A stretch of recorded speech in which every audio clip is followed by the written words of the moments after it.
igual me llega el Bueno, Amazonas. es que claro, vienen de Cataluña, vienen de la barbarie, del horror, y entonces se encuentran en Madrid, respiran, pero vamos a ver, Laura Fábregas, bienvenida, como siempre. Muchas gracias, buenos y días. Enhorabuena por el libro, que además es una preciosidad, es un objeto que no siempre pasa con los libros. Eso es cierto, es una editorial muy bonita, su editor Max Lacruz es muy detallista en estas cosas. Y además un clásico, Max, de Sí. los militantes de toda la vida. Es importante que un editor sepa lo que edita, que no siempre. Bueno, el diario de una traidora es... Bueno, el título es exacto, ¿eh? Sí. Porque es lo que es, diario de una traidora. Pero ¿por qué esta necesidad? Bueno, yo he hablado muchas veces con Boadella, que es digamos, el arquetipo de el traidor por antonomasia. Sí, pero ¿por qué esta necesidad, digamos, de recoger lo que se le dice a uno en Cataluña? ¿Por qué este afán, digamos, de devolver el golpe?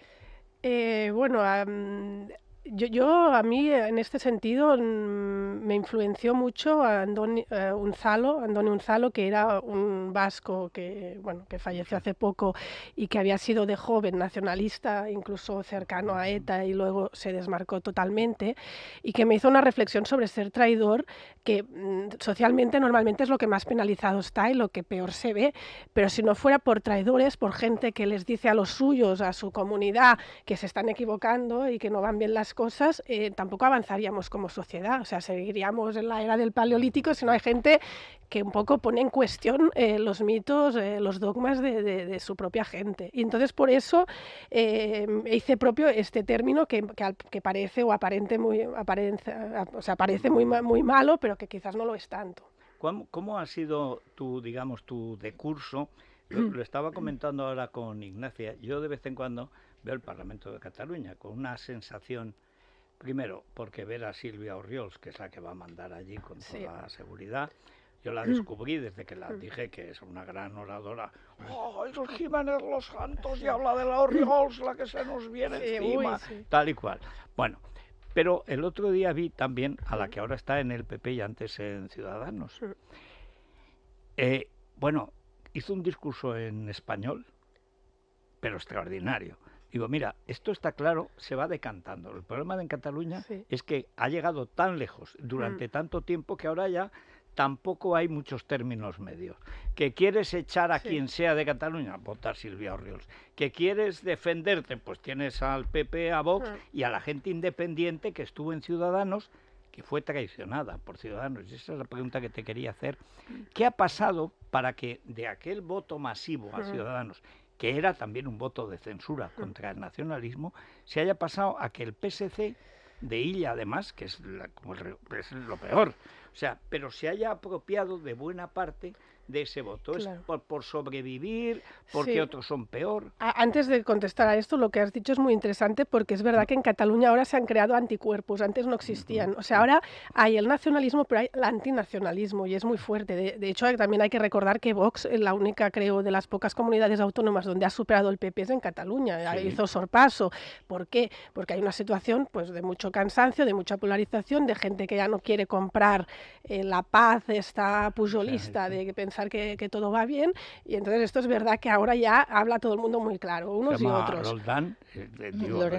Lorena Roldán, que la recuerdo con unas fotos, porque gente del PP, siempre tan cariñoso con los suyos, enseguida sacaron fotos de ella joven, pues eso. Pero el otro día hizo un discurso, además en español, cosa que antes no se hacía. Eso fue Ciudadanos, los tres de Ciudadanos. No, el primero que habló, fíjate, además, aunque sea pecador, hay que decirlo, fue Julio Ariza, cuando estaba con Alejo Vidal Quadras. El primer discurso en español lo hizo Julio Ariza. Y se pusieron, pero vamos, como si les hubieran mentado la bicha. Ahora es normal. Ahora es normal, incluso ella utiliza mucho el español, más que ningún otro presidente de la Generalitat, porque, por ejemplo, Montilla, si os acordáis, intentaba siempre hablar en catalán un poco. Sufría. Laura dedica el libro a sus padres, y yo creo que tiene unos capítulos iniciales que son extraordinarios, porque tú hablas de tus orígenes en Argentona, cómo vivíais en Argentona, y luego un momento que a mí me ha parecido muy, muy interesante es tu trayectoria en esos primeros cursos de la ESO y el del bachillerato, lo que vas observando en los diferentes colegios públicos. Sí, yo en lo he los que tú estudiado vas pasando. siempre Pero público. cuéntanos un poco cómo vivíais Sí, allí. a ver, yo esto lo he contado como arquetipo de una generación, la mía, que somos gente que estamos a los 35, 40 años y que es una de las generaciones que según el CIS catalán son los más independentistas. Y entonces por eso me parecía interesante explicar cómo una persona que ha estado en la escuela pública, que ha estado en un pueblo de mayoría nacionalista, cómo se genera esta nacionalización de las masas, ¿no? A través de la educación, a través de los medios de comunicación, a través del ocio. Y entonces, pues bueno, es esto, ¿no? Que vas en una escuela catalanista, que es casi una inercia, ¿no? Que te lleva a esto y luego pues salir, tienes que hacer también un esfuerzo intelectual para un poco desmarcarte, ¿no? Y entonces no es tanto mi historia como la historia de mucha gente, porque la gente que lo ha leído me dice que se siente muy representada, ¿no? Pues de unos valores concretos, de un catalanismo que intenta no hablar mucho de España, ¿no? Como si España fuera siempre algo un poco alejado, ¿no? Que no tenemos vínculos muy estrechos, y entonces, bueno, pues es un poco explicar todo esto, ¿no? Sin embargo, tú cuentas cómo en la escuela catalana pública el que hablaba en español era el popular, era el más ligón, la chica más popular. Hablabas también de que en el instituto las chicas que hablaban en español eran mucho más avanzadas que tú, en este caso, por ejemplo, o que gente fíjate que esto me lo ha leído una amiga periodista del País Vasco y me ha dicho, pasa exactamente lo mismo en el País Vasco. Las castellano hablantes, tal, son un poco más avanzadas, más directas. Quizás el nacionalismo a veces también tiene una cosa como de cohibir, ¿no?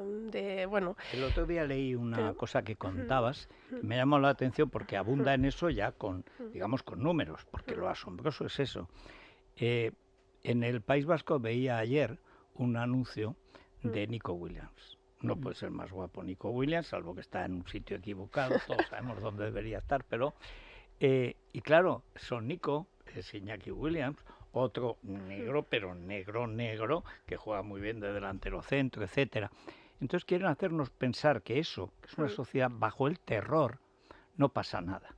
Y comentabas el otro día, o al hilo del libro, decía, no, es que en estos momentos ha bajado tanto el nivel de uso habitual del catalán y ha subido tanto el nivel del español, incluso entre los que tienen el catalán como lengua materna, claro, eso sí que es una sociedad esquizofrénica que solo aguanta una dictadura. Claro, ¿no? Es que fíjate que la escuela, cuando, los adolescentes que quieren ser rebeldes, si los profesores, si todo es, el catalán es lo mejor, pues se crea una subcultura que es la inversa, ¿no? Y que al final los guays, los que ligan, los que tal, usan el castellano porque les parece incluso más rebelde, más provocador. Y si yo siempre pienso, si esto era así en mi época, que era mucho antes del procés, yo no sé cómo va a estar ahora la escuela. Yo creo que, bueno, por lo que vemos en los datos, pues todavía es más atractivo el español como idioma. Laura, y bueno, el apellido Fàbregas es un apellido pata negra por el que mucha gente en Cataluña mataría, por apellidarse Fàbregas, porque te da ya la señal de pertenencia a la tribu. Tú, quiero decir, y empezaste tu carrera en un sitio como Cataluña Radio. Sí. Y has estado al Mont de RAC1, o sea, quiero decir, en el huevo de la serpiente, con todo a favor, porque ya eras como tú misma, formas parte del pueblo elegido, ¿no? O sea, tú no tienes que hacer méritos para pertenecer. Entonces, este camino a la inversa, como los salmones, que le decía antes a Federico, que es necesariamente sincero porque es perjudicial para ti, nadie va a peor. Muy mal negocio. Nadie va a peor porque bueno, para fingir, ¿no? Tú vas a peor porque verdaderamente tienes una convicción. ¿Hubo algún... en esta trayectoria que ha debido ser muy lenta, además yo como vivo en Cataluña y sé perfectamente, yo no porque siempre estuve en el otro lado, pero este proceso tuyo que ha debido ser lento, ¿tuvo algún momento de caída del caballo? ¿Hubo alguna anécdota que te hizo pensar, esto no se sostiene, o sea, yo me salgo de esta religión?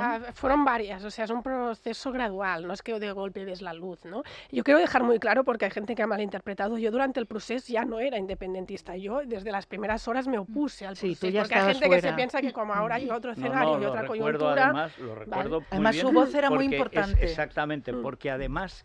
era la gente que entendía lo que estaba pasando. El otro día nos recordaba Alejandro Fernández que fue Soraya Sáenz de Santamaría, personaje siniestro y estúpido donde los haya, a imagen de su amo Mariano Rajoy, que cuando él le dice que esto va en serio, dice, bueno, yo aprecio mucho lo que dices, Alejandro, pero quizás los que estáis delante, en primera fila, pues perdéis perspectiva. Se ve mejor desde Madrid. No puede ser. Se lo dijo.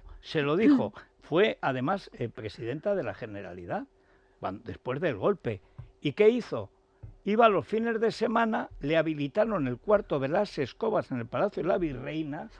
Claro, total, iba un rato, cabía allí, pues se reían de ella y ella salió encantada. Decía, hay que ver cómo colabora la Generalidad. No tocó la radio, no tocó la televisión, no tocó todo el aparato económico del golpe. Entonces la pregunta es, ¿qué esperan para el próximo golpe? O sea, ¿cuándo crees tú que van a animarse a meter la pata? Porque la verdad es que cada vez que los catalanes lo han intentado, siempre han fracasado. Yo creo que sí, que a ver, ellos lo tienen, es su objetivo, a largo plazo si quieres, ahora ya no de forma inminente, pero ellos trabajan para este objetivo, porque además es su sentido vital de existir.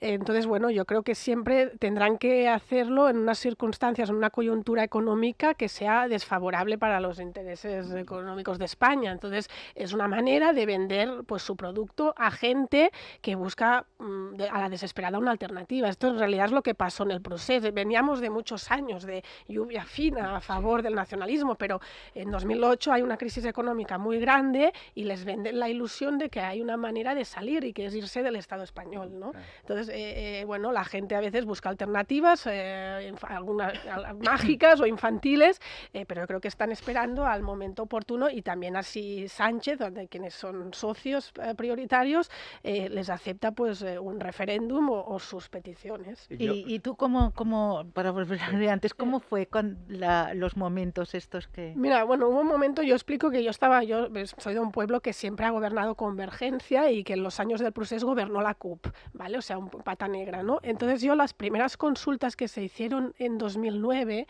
que eran de los pueblos, sí que me involucré un poco, y me acuerdo que me sorprendió mucho porque luego se fue a la Plaza del Pueblo y sonó el himno de Cataluña, y a mí me dio mucha vergüenza ajena. O sea, estar ahí con todo el mundo cantando, me entró como una cosa, que esto se tiene de serie, que, bueno, me sentía incómoda, ¿no? Ver todo el mundo igual, ¿no? Entonces, bueno, esto fue un primer paso, de notar de piel lo que es el nacionalismo, ¿no? De todos igual, todos con las banderas, todos sin ni un mínimo de autocrítica, ¿no? De un pensamiento cautivo de que todo el mundo piensa lo mismo, y que incluso da un poco de miedo, porque claro, ya luego tenía un poco de conocimientos de historia y sabes que cuando hay este fervor nacionalista colectivo suele empezar muy bonito, pero suele acabar muy mal, ¿no? Sí.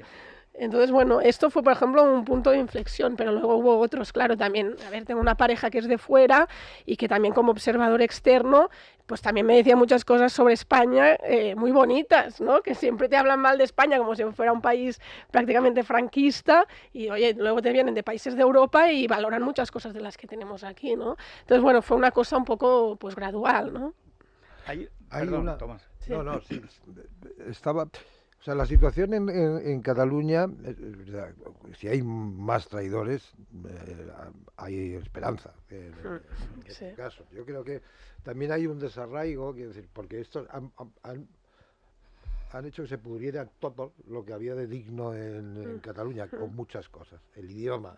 Nunca se ha hablado peor catalán que en este momento. Bueno, nunca ha habido menos autores interesantes que en este momento. O sea, los años 60 fíjate, eran muchísimo mejores. Mira, en Teruel, estamos hablando en la dictadura, año 68, 67, 68. En Teruel se recibía el disco rojo de Serrat, el mejor, no era otro igual, y la gente tenía gala, y yo leía la antología de Castellet, de poetas catalanes, y entonces no era de buen gusto, era casi obligado como etiqueta. Pero no has leído nada de tal. Vasco no, porque primero hay pocos poetas y además son ilegibles en vasco, pero el gallego, menos poetas buenos que en Cataluña.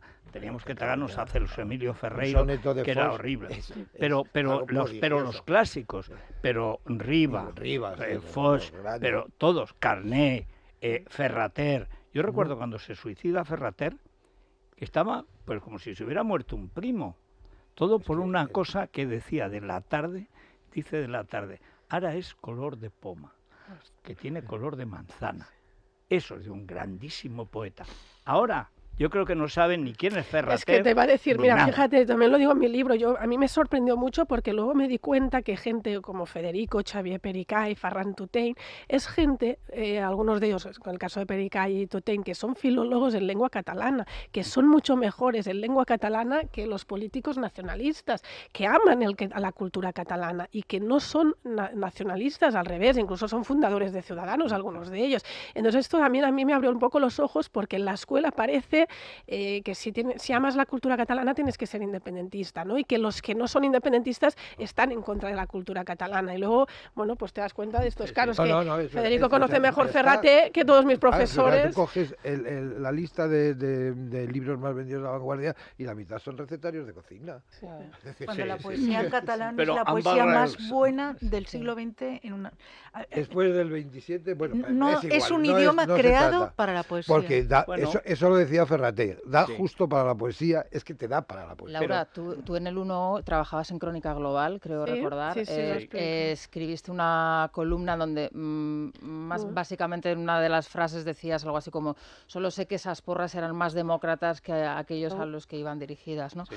Y luego ese artículo, la expareja de una de tus hermanas, creo, lo divulgó en tu pueblo. Ah. ¿Cómo es el regreso de una traidora a Argentona? Yo ese día tuve miedo de perder amistades, porque es verdad que, mira, hay gente que es muy irracional, incluso cuando se habla de política, pero cuando los políticos someten a las sociedades en momentos de mucha tensión, la gente incluso más racional se abre una grieta, acaba saltando la parte más visceral. Y ese día me escribieron amigas que eran súper sensatas, que nunca se querían pelear conmigo de política, muy enfadadas y diciéndome, ¿y de esto qué opinas? Y bueno, entonces, claro que tuve miedo porque yo les estaba diciendo, mira, es que... O sea, es un referéndum que no es legal, que incluso la Comisión de Venecia ha dicho que no cumple con ningún criterio democrático. Además, si quieres hacer una secesión de forma unilateral, digo yo que lo mínimo es entender que habrá una resistencia enfrente. Es que también nos han vendido que la independencia es, bueno, no sé, rosas Gratis, y gratis. Pero claro, en estos momentos son muy críticos. De hecho, también cuento que familiares míos en el pueblo empezaron a señalar a mi padre por no ser independentista y que siempre digo, si no hubiera sido un conflicto de baja intensidad, alguno de mis padres hubiera terminado colgado de la plaza del pueblo. Bueno, o sea, yo intento reír y pasarlo bien, Pero solo por el tono de tu voz se nota el precio que has pagado, el bueno, precio humano. Es que- fueron momentos Te digo que complicados. Cataluña, es decir, que hay un problema desde cuando se observa desde Madrid, que tendemos a pensar que Cataluña es Barcelona. Claro, no tiene nada que No, ver. y no. tiene No, nada es que peor. ver. En el En PP Lérida, piensan en que es el Gerona no círculo de existe economía. España. No En existe Lérida España. tampoco. Y en Lérida tampoco. No. Es que ese es el problema. Yo también digo, no no hay hay, un no ha guardia habido civil, no hay una ningún bandera. líder, no ha habido ningún líder nacional que haya vivido en Barcelona. No ya en No. Cataluña, en Barcelona. Pero ninguno. Y eso se ha traducido. Ni Suárez, ni Calvo Sotelo, ni Felipe, ni Aznar, no digamos Zapatero, no digamos Sánchez y no digamos Mariano Rajoy y sus escolios orallescos. No tienen ni la menor idea. Llegan allí y siempre es lo mismo. Vamos a rendir pleitesía al Círculo de Economía y a Can Godó. Pero vamos a ver, Godó, que cobra del golpe, ¿qué te va a decir? Que no pasa nada, además no te va... No, hay cosas que no están bien, ¿eh? No están bien, ¿per qué? Porque yo sé que el primer. Bueno, esto pasó Sánchez- con Casado, Sánchez libre. Casado que tenía un Exactamente. discurso muy duro. La primera vez creo que fue a Cataluña, se reunió con La Vanguardia y tal, y que casi pidió perdón por el 1O. Pidió perdón. Y yo aquí Sí, me quedé, pidió yo como perdón. catalana constitucionalista pero de verdad ahora el líder del PP viene a Cataluña y pide perdón cuando yo llevo aquí no sé cuánto tiempo defendiendo la intervención policial y defendiendo Me dijo el que todas las cumplimiento de la banderas eran ley. iguales y que Sí. él no... Ese día, que fue el día antes de las elecciones autonómicas, que estábamos todos flipando, yo me acuerdo que hablaba con Iñaki Yacuría, pero tú has oído a Casado lo que acaba de decir, pero está loco, ¿qué le pasa? Entonces, perdió el PP, ese día perdió 5 escaños. Fue Sí, cuando Vox... Pocos fueron. Claro.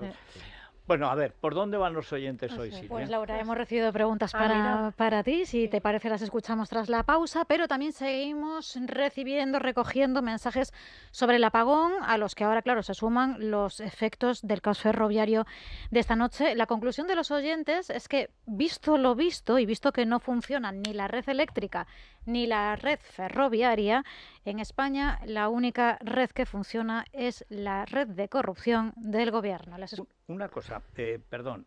El otro día veía que en Rodalíes, que tanto se han empeñado en tener Rodalíes, era un desastre como el del resto de España, pero peor todavía. Sí. Que había gente que llevaba no sé cuantísimas horas y además que esa noche tampoco las iban a rescatar. No. Me asombra la incompetencia, que es algo parecido a lo que sucede en el País Vasco, que siempre ha dicho, no, pero son buenos gestores. No es verdad. No es verdad que el catalanismo sean buenos gestores. A ver, yo creo que Cataluña hace años que está en una inoperancia grave. O sea, yo también explico que en la universidad con el Plan Bolonia empezaron los primeros piquetes, los primeros cortes de carretera, y es una cosa que se valora como se romantiza este tipo de violencia de baja intensidad, esos altercados. 68, entonces, sí. Bueno, ¿qué quieres? O sea, si el discurso público y dominante hegemónico va de que todo esto está bien, pues ahora estamos teniendo problemas distintos en Lérida, en Sal, en Mataró, porque hay tensiones por distintos tipos y al final es un caldo de cultivo que favorece pues la violencia esta de baja intensidad en las calles, ¿no? Y que a veces no deja de serlo, ¿eh? ¿Cómo entiendes el fenómeno de Silvia Ríos? Estoy tratando, pues fíjate, yo fui la primera periodista a nivel español, nacional, que hablé de ella. Hablé de ella cuando todavía no era ni alcaldesa y era solo una concejal en Ripoll. Y ya me daba cuenta... Y esto, la entrevista la hice hace poco. ¿Cómo te diste cuenta? Bueno, porque como soy de pueblo y tengo olfato y soy periodista y intento estar en la calle más que en los despachos, pues me daba cuenta que esta tía tenía un discurso muy claro, que daba esperanza a los suyos, que tiene carisma, tiene unos elementos que se nota que es una líder político. Y es verdad, y luego me daba cuenta porque las noticias suyas funcionaban súper bien, cuando era nada, una concejal. Y bueno, yo le veo mucho futuro porque también le interesa al PSC que tenga futuro, porque es que ahora... Para antagonizar, ¿no? Si tú ves los informativos en TV3, aunque intenten hablar lo mínimo de ella porque no la quieren darle promoción, pero claro, solo son respuestas de Silvia Orriols a ella y ella a Silvia Orriols. Entonces, yo creo que es muy posible que ella siga creciendo y que ella tenga una autopista libre durante muchos años para gobernar la Generalitat porque será la alternativa. Entonces, incluso gente muy nacionalista quizás dice, bueno, pues voto a ella. ¿Tú no crees que va a votar también, pues ya puestos a Silvia Orriols? Bueno, sí crece. Yo creo que Junts está en muy mala situación, pero mucho peor de lo que se cree. Yo sé gente que votó a Puigdemont porque decía que volvía, pero que si no ya se hubiera ido con la Alianza Catalana de Silvia Orriols y que el futuro es que se vayan a ella.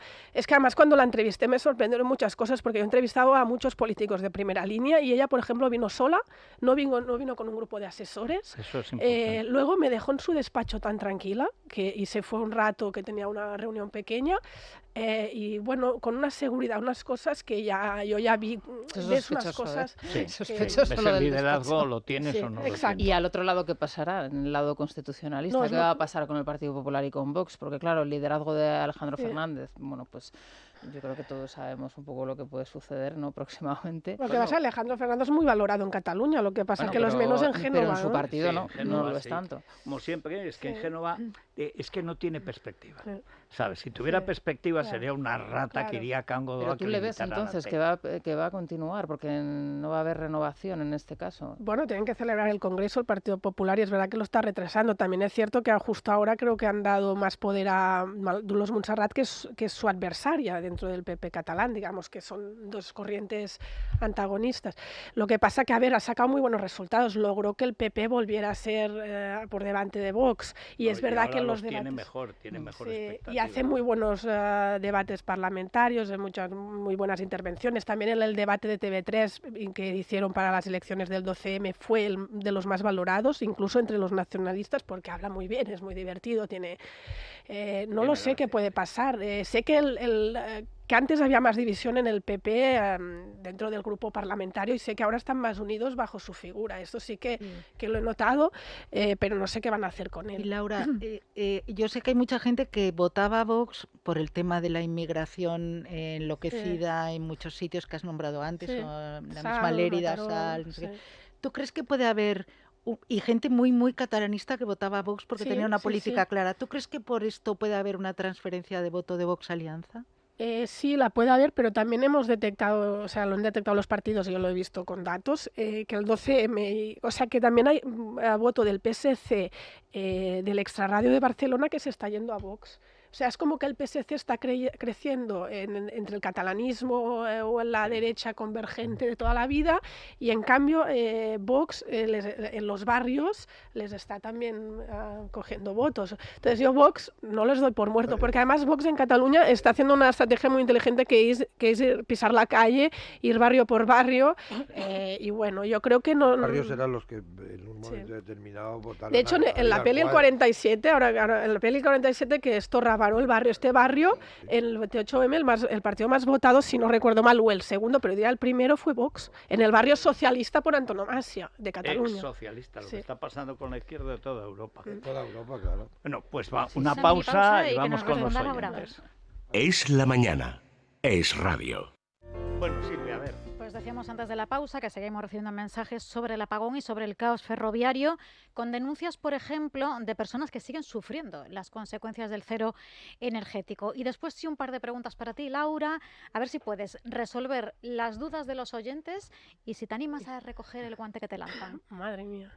Se ha repetido otra vez encerrado en los trenes. Bueno, pues ándense con cuidado porque según decía mi padre, no hay 2 sin 3. El día del apagón, la ministra Morán se fue a las 2 de la tarde a Cullera a ver la dispara de una mascleta porque era fiesta en Valencia. Pero luego hasta las 6 de la tarde no apareció. ¿Por qué critica tanto a Amazon cuando ella está haciendo lo mismo? Lo que debería hacer callarse, y malos uno y malos lo otro. Lo que yo no me explico es cómo es posible que, pasando lo que está pasando en el país, desde el COVID, la Dana, la Filomena, y ahora con lo que está pasando con el apagón, con el robo de cobres, los retrasos en los trenes, ¿cómo no nos movilizamos de una santa vez? ¿Por qué tenemos lo que tenemos ahí?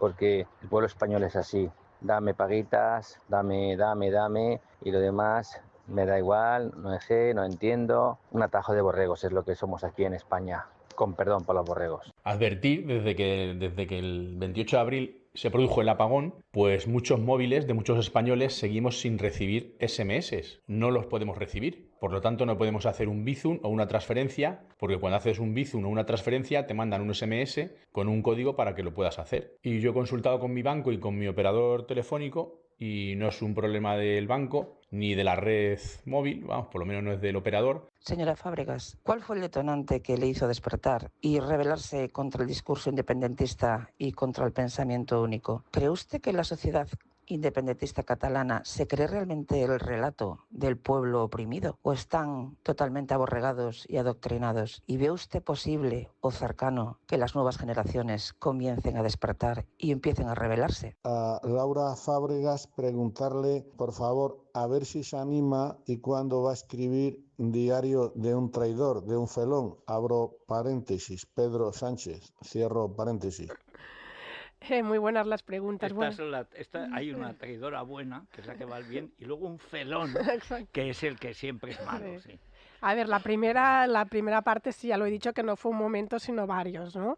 Y luego sí, yo creo que quizás ahora menos, pero en los momentos de más tensión la gente realmente se pensaba que España quería terminar con la lengua catalana, con las libertades en Cataluña, y se lo creían. Y a mí esto es lo que más me fascinaba, porque ponían, por ejemplo, en el perfil de WhatsApp, ponían yo quiero, en catalán, yo quiero ser libre. Yo pensaba, pero a ver, si tú tienes la misma libertad en Barcelona que en Copenhague, que en Berlín, o sea, ¿qué significa que quieres ser libre? Eres libre, tienes todas intactas todas tus libertades, puedes trabajar, puedes ir a Madrid y trabajar, seas independentista o no. Es que no hay barreras de ningún tipo para un independentista en España, ¿no? Entonces, bueno, sí que me sorprendía es que les habían creado una imagen de España como país que quiere aniquilar las lenguas, que quiere aniquilar las idiosincrasias o las formas de ser de sus propios pueblos, y a mí me sorprendía un poco, pero bueno, es que si te bombardean con esta idea, pues es fácil que te la puedas creer, ¿no? Creo que quizás esto ahora ya no es tan así porque ha pasado lo más preocupante o lo más grave, ¿no? Pero sí que veo, respondiendo a la última pregunta de la primera oyente, que las generaciones más jóvenes no están por este asunto. Yo creo que hay otras cosas, otros motores que les motivan. No sé, por ejemplo, hay también una reacción muy fuerte al feminismo, ¿no? Porque, bueno, hay chicos jóvenes que se sienten... El discurso que hace Silvia Orriols es perfecto. Claro, es que, fíjate, yo a veces pienso que Silvia Orriols no solo gana adeptos por el tema de la inmigración, sino porque es la única en Cataluña que tiene un discurso muy contrario a lo políticamente correcto y es muy anti-woke, ¿no?, que se dice ahora. Y yo creo que esto también le está haciendo crecer, porque dice cosas, bueno, que son de sentido común, pero que se habían perdido, ¿no? Y más en una tierra como Cataluña, que es pionera en todas las educaciones alternativas de izquierdas y más raras posibles. Entonces, faltaba alguien como ella. Además, habla un catalán que no es el de TV3. No, habla pero el catalán.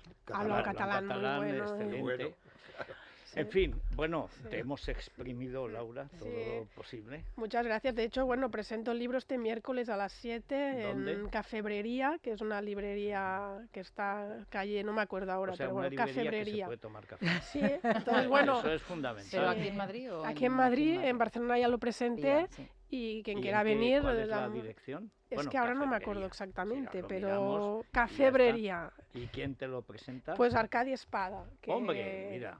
Que es uno de los que, bueno, que en Cataluña, de los primeros que también denunció sí, todo lo que... un libro contra Cataluña. Sí, muy bueno, la verdad, sí.